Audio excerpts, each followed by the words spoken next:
বন্ধ রাখা হয়েছে। আপনি প্রশ্ন করলেন স্পিকারকে, ডেপুটি স্পিকারকে বলেছি আপনি 5 তারিখ পড়লেন, 9 তারিখ পড়লেন, 10 তারিখ পড়লেন, 6 তারিখটা কি হলো? কে মারা গেল না কার জন্ম হলো? উত্তর দিতে পারেন।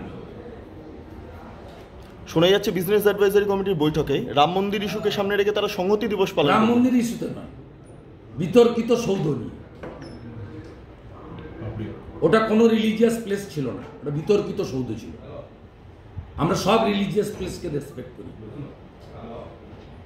আপনি যা খুশি করুন, আমরা গেরুয়া মাথায় টিকা সূর্য দিবস পালন করব। একটা বিষয় যে আপনারা আগামী 6 তারিখ তো আগামী 6 তারিখ আপনারা রাম মন্দির যেতেন, সেটা ক্যান্সেল করলেন এই বাংলাদেশের ঘটনাকে সামনে রেখে। তৃণমূল কংগ্রেস বাংলাদেশ নিয়ে রাস্তায় নামলো না, তারা সংহতি দিবস পালন করছে অন্য ইস্যুকে সামনে রেখে। ওটা বলতেও পারছে না, তার কারণ হিন্দুরাও এখানে একজোট হচ্ছে, বুকে পাটা নেই। 6 তারিখে কেন ওয়ার্কিং ডেটে বিধানসভা বন্ধ রাখবো? বুকের পাটা থাকলে বলতে পারত। আজকে আপনি আপনার বক্তব্যে বলেন যে মিনিটস রেকর্ডেড মুখ্যমন্ত্রী ফাইলটা দাও। মুখ্যমন্ত্রী কালকে শুধু মিথ্যে কথাগুলো বলে গেছেন। উনি 50% মহিলাদের কথা বলেছেন। মোদিজি এই ওয়াকফ অ্যামেন্ডমেন্টে মহিলা, বিশেষ করে বিধবা, উইডো এবং অনাথদের জন্য প্রভিশন এনেছে। বলেছেন মেজরিটি মেম্বার নাকি নন মুসলিম, মাত্র 2জন মুসলিম মেম্বার, 2জন নন মুসলিম মেম্বারের কথা বলা হয়েছে। এদের অধিকারই নেই এই বিল আনার। স্টেক হোল্ডারদের ডাকা হয়েছিল 2013 সাল থেকে 11 বছর, যেটা 1 বছরের সমীক্ষা শেষ করার কথা, সমীক্ষা করতে পারেন। ইনাদের 2জন সচিব, তারা 4টি মিটিং ছিল, তার মধ্যে 2টো মিটিং আমি ডেট উল্লেখ করেছি, লখনৌতে একটা, দিল্লিতে একটা। এই মিটিংয়ে অ্যাটেন্ড করেছেন, কোনো বক্তব্য রাখেননি, মিনিটসে পার্টিসিপেট করেননি। মুখ্যমন্ত্রী বলেছেন বেলডাঙ্গাতে নাকি সব হিন্দুদের বাড়ি দোকান পাহারা দিয়েছে মুসলিমরা। বেলডাঙ্গাতে 50টা মন্দির ভেঙেছে, 200 হিন্দু দোকান লুট করেছে, 500 বাড়ি ভেঙেছে। মুখ্যমন্ত্রী এখানে বলেছেন, কল্যাণ ব্যানার্জি বলেননি। রানী রাসমণি রোডে কল্যাণ ব্যানার্জি 5 জন, 10 জন, 15 জন, 25 জন, 50 জন নামাজ পড়লেই সেই জায়গাটা ওয়াকফের হয়ে যাবে, বলেননি উনি। আমরা বলেছি আপনার অধিকার নেই। মুখ্যমন্ত্রী বলেছেন 2/3 মেজরিটি দরকার। ক্লিয়ার লেখা আছে, এটা পরিষ্কার বলা আছে যে আপনার সিম্পল মেজরিটি হলেই পাস হয়ে যাবে, সিম্পল মেজরিটি হলেই। Waqf amendment bill 2024 ordinary bill, not constitutional amendment bill. It's need only simple majority, no need 2/3 majority. মুখ্যমন্ত্রী পুরো মিথ্যে কথা, কালকে আমরা বনগাঁয় ছিলাম, সুযোগটাকে নিয়ে এখানে সমস্ত অসত্য কথা বলে গেছেন। 20 মিনিটের জায়গায় 42 মিনিট বলতে দিয়েছে, লাইভ সম্প্রচারিত করে রাজনীতি করেছে। স্পিকার পার্টির একজন ক্যাডার হিসেবে কাজ করছেন এবং তিনি হাউসকে বলছেন 2/3 মেজরিটি দরকার। আমি 2বার লোকসভায় ছিলাম, উনি লোকসভার কি জানেন? এটা নর্মাল বিল, নিড অনলি সিম্পল মেজরিটি। দেখবি আর জ্বলবি, লুচির মতো ফুলবি। সিএ হয়েছে, কার্যকর হয়েছে। 370 বাতিল হয়েছে, কাশ্মীরে ভোট হয়েছে। ট্রিপল তালাক বাতিল হয়েছে। পার্ক সার্কাস ময়দানে এই সিদ্দিকুল্লাহরা মুসলিম পার্সোনাল ল বোর্ডকে এনে মিটিং করেছিল, আটকাতে পারেনি। This is Hindustan. সুকান্ত পাল, অপূর্ব সরকার বলেছে কেরালা, ইউপিতে সনাতনদের কিছু আছে। আমরা ন্যাশনাল অ্যাক্ট দাবি করি। আমি মনে করি এই হাউসে দিল্লির ভারত সরকারকে অনুরোধ করে সনাতন বোর্ড তৈরির প্রস্তাব আনা উচিত।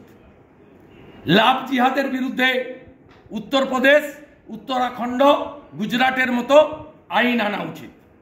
পপুলেশন কন্ট্রোল বিল আনা উচিত। 2টির বেশি 3টি মানে জন্ম নিয়ন্ত্রণ আটকানোর জন্য। কনভার্সন, ধর্ম পরিবর্তন আটকানোর জন্য বিল আনা উচিত। এবং অবশ্যই গোটা পৃথিবীতে নাগরিক পুঞ্জি আছে, আমাদের দেশেও পশ্চিমবঙ্গ থেকে আওয়াজ উঠবে ডক্টর শ্যামাপ্রসাদ মুখার্জির মাটি থেকে, উই ওয়ান্ট এনআরসি। প্রত্যেকটা দেশের নিজস্ব নাগরিক পুঞ্জি আছে, আমাদের দেশে কেন থাকবে না?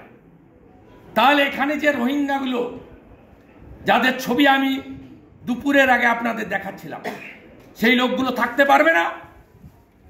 গুলশন কলোনিতে ৩৫,০০০ ভোটার, ১,৯৮,০০০ পপুলেশন থাকবে না? এটা হিন্দু মুসলমানের বিষয় নয়, এটা ভারতীয়দের নিজস্ব বিষয়। আমরা এগুলো বলেছি। এরা ওয়েস্টেজ অফ টাইম, এদের কথা কে শুনবে? মুখ্যমন্ত্রী যা বলেছে তার উত্তর আমরা সুন্দর করে দিয়ে দিয়েছি। 22 জন, ওয়াকফ বোর্ডে 11 জন আছেন, আর CWCতে 22 জন। এখানে মাত্র 2 জন করে অমুসলিম প্রতিনিধির কথা বলা হয়েছে, মেজরিটি মুসলিম। মুখ্যমন্ত্রী বলেছেন স্টেক হোল্ডারদের ডাকেনি। মুখ্যমন্ত্রী সংখ্যালঘু কল্যাণের অতিরিক্ত সচিব জনাব M এনাউর রহমান, সিও জনাব মোহাম্মদ আহসান আলী লখনৌতে 24/7/2023 আর দিল্লিতে 7/11/2023 মিটিং অ্যাটেন্ড করেছেন। 4টের মধ্যে 2টো মিটিংয়ে। No input, no comment in resolution, মিনিটসে কোনো বক্তব্য নেই। বাজার মাতানো আর মুসলমান ভোটকে, এমনিতে তো মোর দেন মেজরিটি মুসলিম ভোট পেয়েছেন। মালদা, উত্তর দিনাজপুর, মুর্শিদাবাদে অল্প কিছু এদিক ওদিক হয়েছে, সেইটাকে ফিরিয়ে এনে মুসলিম ভোটটাকে 100তে 100 করতে চান।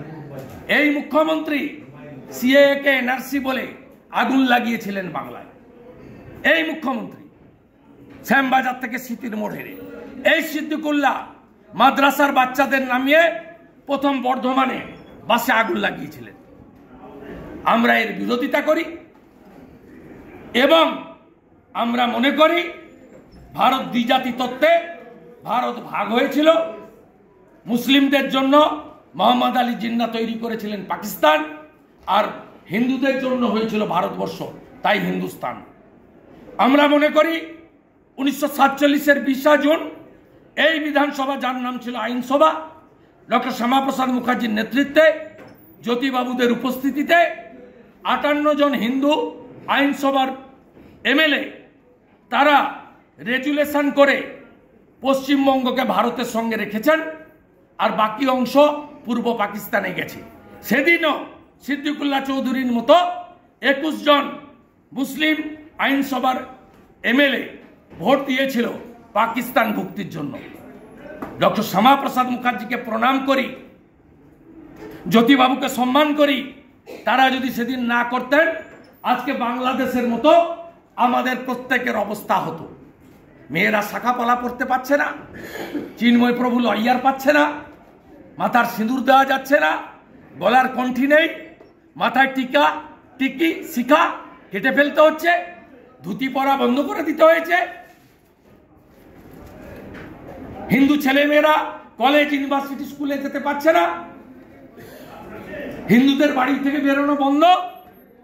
আজকে যদি 47-এর 20 জুন ডক্টর শ্যামাপ্রসাদ মুখার্জি আমাদের এখানে না রেখে যেতেন, আমাদের অবস্থা একই জিনিস।